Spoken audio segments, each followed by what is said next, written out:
Hey everyone, welcome back. I am pleased to report that since the last time I did a video on the 50K PPC, the money bubble burst and we officially made the money for an over 2x min cash in the biggest tournament that I played throughout 2025. So that was a great feeling. That was one of the longer bubbles that I have ever played, and we ended up playing till quite late at night, and then I believe immediately bagging up and getting some sleep. And I am back for the next day here at the feature table inside the money, and we can see my chip stack of 940k is definitely not very much given we're playing 6120k big blind, but on the short side in the field, but fine, and with very little money pressure, ICM pressure at this stage of the tournament. One of the things I think about in World Series tournaments in particular, because I've played so many of them, is understanding the payout structure. And it's a pretty big deal to be conservative on the bubble and attempt to cash, especially now that they go to this 2x min cash that they used to do like a 1.5. But after that, it is usually relatively flat all the way up to the final few players. So my general mindset now is no big deal, and somewhere between playing just for chips and being a little bit cautious and conservative in spots.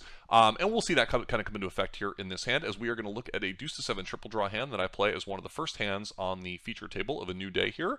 Some new players at the table, some of whom I had not played much with in the tournament, but of course all of whom I'm familiar with from playing high-stakes poker for many years with the same people. So we'll dive in here as I get dealt the 2-6-7-7 in relatively early position here, but I am definitely going to be raising this hand for chips. Maybe on the stone bubble I could have considered folding this hand. In fact, actually, I think that would just be a good fold. It's nothing, super special to write home about. Ben Lim gets the 2-3-5-9 king on the button here, and he can go either way with a 3-bet or a call. I typically do like to play cold calls from the late position against early position raisers, who are basically always going to have a D2, a D1, or a pat. I don't necessarily feel that I need to 3-bet here. There is an upside to pushing out the blinds. However, the big blind has kind of really bad reverse implied odds multi-way in triple draw anyway, and he's often just going to have to fold, and I don't really want to necessarily bloat the pot against a very strong early position opening range. That said, he's got plenty of chips. From a chip tournament perspective, it would not be a big deal if he decided to 3-bet this hand, but I think the call is the standard play. And then we'll look at Ben Yu's hand here in the big blind. He has 3-5-6-8 queen, and he has a pretty interesting situation. So Ben Yu is definitely someone who's playing a little bit more for tournament considerations, I would guess, than the majority of the field. But I don't know if that is really coming to play in this hand, more so maybe just the tight ranges of a 7-handed triple draw table. And if I had to give you guys one piece of advice about playing 7-handed triple draw, it is a nitty, careful kind of a game, guys. 7-handed triple draw is a full ring game, and you better have a very strong starting hand. So when Ben picks up the 4-card 8-6 here in the big blind, it's a pretty tough spot for him. Obviously, one thing you want to kind of avoid in Deuce-to-Seven Triple Draw is turning your range face up as a capped weak D1 range in most spots. So if he calls here and draws 1, it is going to look a little bit like the sort of hand that he has, or even maybe something a little bit weaker. That said, there are some tournament reasons to avoid playing a bloated pot here, and it just doesn't seem like it could be that bad to play a call D1 here against a tight raise and a reasonable cold call here.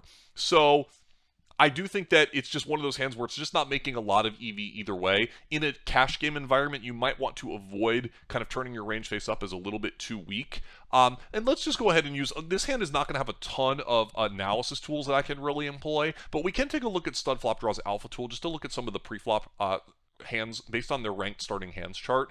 I have some issues with their ranked starting hands chart, but overall I would say it is definitely a decent resource in terms of looking at how you would value a hand pre. And I would recommend that if you guys have access to this tool, or you want, or get access in the future, that you mostly use the 3-way ranges, as it is a little bit more tight and conservative and lines up with my playing experience a little bit more. And I'm using top 25% for my opponent's range. So if we just look at my hand, I have 2-6-7 with a pair, and one thing that's interesting about the hand is notice how highly rated the pair the hand is when it has double blockers versus single blockers versus no blockers. So a hand like 2-6-7-7-7, StudFlopDraw ranks as top 6.9%. If you move down to like a one blocker kind of hand, like say 2-6-7-7 Jack, now we're in the 13th percentile. And then if you move down to a no blocker hand, so something like 2-6-7 Jack Jack, now we're in kind of the 17th percentile blocker. It sort of makes sense to me. I mean, in general, as you look at these combos, it does seem like a good but not great hand. So top 20-ish percent seems very reasonable here. I would say that top 20% seems a little loose to me to be raising from early positions. So just off of intuition, I would guess that the fact that having the pair blocker puts this hand more in the top 14% kind of lines up with my thought that pair blocker is worth a decent bit. And then I guess the other thing that we would want to look at would just be Ben's decision here. When you have something like the 8-6-5-3, let's see how that hand's going to fare in a three-way range spot, and we'll just go ahead and go really conservatively here. We'll look at against the top 10%, and we'll look at all the draw ones. And so we see here, it is a very strong holding. It is pushing equity three ways. Top 6%. I mean, this is very strong. These are with the pair blockers, and then with the no pair blocker, top 7%. So overall, I mean, a very, very strong hand combo, hot and cold. I would say in a tight range situation, this is the sort of hand that has a little bit of reverse implied odds. Obviously, an 8-6 draw is pretty strong in triple draw. When ranges are very tight, sometimes making that 8-6 in a bloated pot out of position gets a little bit dicey, as you know your opponents are extremely likely to be drawing live to it. That's often the difference between a high stakes, tough triple draw game and a small stakes, soft triple draw game, is that you could feel comfortable that sometimes your opponents are drawing dead to the 8-6 in a loose passive game. That said, Ben goes with the call. I think it's totally reasonable, and let's just kind of watch how this plan hand plays out, and I'll talk you guys through my thought process. One of the things to pay attention to as we go through the rest of this hand is the blocker effects. So I start with the pair of sevens, which is certainly meaningful to me already.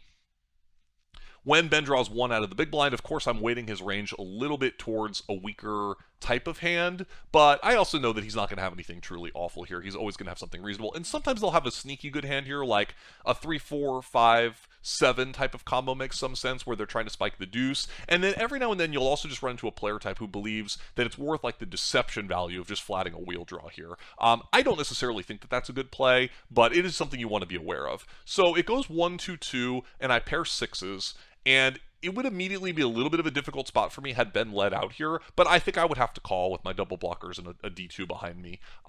That said, Ben checks and makes my life relatively easy. I don't mind this check. He's already saying that he has a weak hand. He hasn't caught any relevant pair blocker here, and I think if you're going to look weak pre and lean weak, you want to kind of lean into that here, and there's no reason for him to bet. So I think his play is good, and a reasonable adjustment to his previous play on the previous street, going with a passive strategy here. Obviously, we see Ben Lamb picks up the 2-3-5-6 draw. Certainly, when it goes 1-2-2 and it checks to you, you feel comfortable betting this good 4-card hand. It's not a great hand with the gut shot, but it's certainly reasonable. And of course, I'm going to call closing the action. I'm expecting it to go 1-2-1 or 1-2-0 here, and that's what happens. We see the 1-2-1, and so far, I think the hand is just relatively standardly played, other than maybe like Ben's decisions early in the hand. So I've now seen a pair of sevens, a pair of sixes, and on this street, I catch 8-8. I believe. Maybe 8-7? No, 8-8, right. So a bit of an awkward catch for me. Obviously, it's not great to have the 8-7-6 draw multi-way and triple draw. It's very limited. And I think if Ben bet out here, again, I would have a difficult decision, right? If Ben leads here, now I'm stuck in the middle in a 1-2-1 situation where he's sort of claiming a pat because he did check the previous street. So he's very unlikely to be betting unimproved here. And with my 8-7-6 draw not closing the action, even with my double pair blockers, I sort of lean fold, I think, if Ben leads out here. I think it's just too bad of reverse implied odds for me. Too many bad things can happen. I have to both somehow be drawing live against Ben, not get beat by the guy behind me, and and then improve on the next street as well. So it's a pretty bad spot. However, Ben checks, and again, I think I have an easy check in the 1-2-1, and we see Ben Lamb made a monster here, unfortunately for me, foreshadowing a little bit here that Ben has made number 3. Ben Lamb has made number 3, as there are 2 Bens in this hand. But it's a little bit of a better situation for me not seeing the cards here, I would think, because I do believe that Ben Lamb would bet here unimproved sometimes. So he has the chip lead. He has no real chip pressure here. He's seen an extremely weak draw 1 range in front of him twice, and he's seen me draw 2. It would be very reasonable for him to bet unimproved here. I've also seen really good blockers, right? I haven't seen any 9s or 10s, and I've seen lots of pair blockers to the middling cards that make good, not great hands, like 8-8, 7-7, 6-6. So when when Ben Lamb bets here, I'm mostly expecting it to go 1-1-0, but hoping that it goes 1-1-1. And instead, it does go 1-1-0, and I'm already preparing my river strategy. So one piece of advice I can give you guys when you're playing triple draw is you really want to have a clear plan for what you're going to do on the river before it happens, so that you can act more in the flow of the game, and so that you don't get caught off guard by an interesting catch. I mean, in this sort of situation on the river, there's only very few hands that I can catch, right? Basically, I'm either going to make an 8-7-6 low, and I need to know what to do with that hand. I'm going to make something like a 9 or a 10, and I need to know what I want to do with that hand. I'm going to catch a brick, or I'm going to catch a pair. And I can tell you what my plan was in this hand, and you'll see me follow through with that plan here in a moment. My plan was that I was going to lead for value if I made an 8-7-6. I would be thinking in this situation, with all the good blockers I've seen, Ben Lamb is definitely going to pat here with all sorts of 9s and all sorts of 10s in position here, and, you know, also believe that like big bet players sometimes tend to be a little bit more pat oriented, and so like if I had any sort of a player read on Ben Lamb, which I really don't, I would have probably thought that he'd be a little bit too inclined to pat here with something like a 10-7, which would be a bit of a mistake if he had a premium draw with his 10. But I would expect that maybe a little bit more from players. So I would be betting for value here. And with all the pair blockers I saw, I realized that I had a hand that would definitely be tempted to bluff in some situations. And for me, the very best card to bluff with would be another 8. The main reason here is that I would now be blocking 3 8s along with 2 7s and 2 6s, and I really want Ben Lamb's range to be weighted towards 9s or worse, right? When you're thinking about bluffing on the river in triple draw against pat hands, you want to unblock the weak hands that can potentially fold. So in this situation, I'm targeting those 9 lows and those 10 lows. He's also not closing the action, so he has to be worried that there's a small chance that Ben Yu could make a good hand on the river and go for the check raise, and I would be hopefully putting him into a tough decision with those hands if I make 8s. Deuces would be an okay blocker because, again, you make their range as weak as possible, but notice in this situation that blocking pairs of 2s, it doesn't really help me that much. There's almost no chance that Ben Lamb cold called my early position raise with a hand that doesn't have a 2 in it. So if I'm hoping for him to be weak, it's on the top end of the hand. I'm not hoping to have him not have a deuce in his hand. I'm hoping to have him have a 9 or a 10 in his hand. That's the goal. So one thing happens here, it's a bit of a live thing, which I should have put a little bit more emphasis on in game, is Ben Lamb took a long time to stand pat on the river here. After it goes 1-1 in front of him, he did this like tank and then decide to pat. In game, I sort of took it at face value that maybe he had a close decision, that he wasn't sure what he wanted to do. But in retrospect, I think this is a bit of a live tell. I have to say, in general, the strong means weak, weak means strong thing is just very real. All players suffer from this a little bit. My experience is that if somebody stands pat on the river here and tries to look strong, they are much more likely to have that 9 or that 10 and actually be a little bit weak. And here, we only have a sample size of 1, but Ben kind of Hollywooding and taking a long time to stand pat here with his number 3 low is probably often going to be this thing that people will do when they have a very strong hand, or at least a medium strong hand. Kind of an interesting counterintuitive thing, but I think it's something that stands up in limit poker, really in all forms of poker all the time, is strong means weak and weak means strong, even amongst pretty good players. It's just like a small bias, I would say.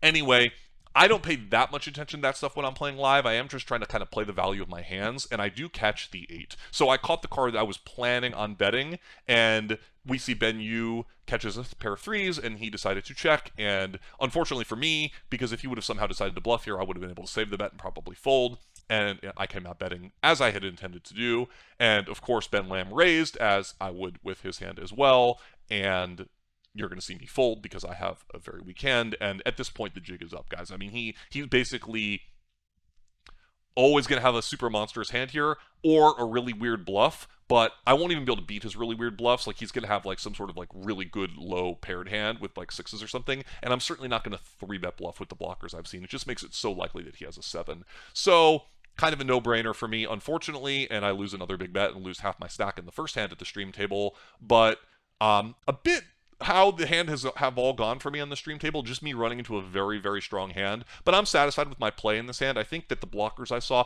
sometimes something I tell students all the time is the cards are going to tell you what to do in triple draw, and all the blockers I saw throughout this hand were sort of telling me I need to bluff, and I just ran into it because sometimes blockers aren't real, guys. But let me know what questions you have. Pretty interesting triple draw hand, and see you guys in the comments, and we'll talk further. Thanks.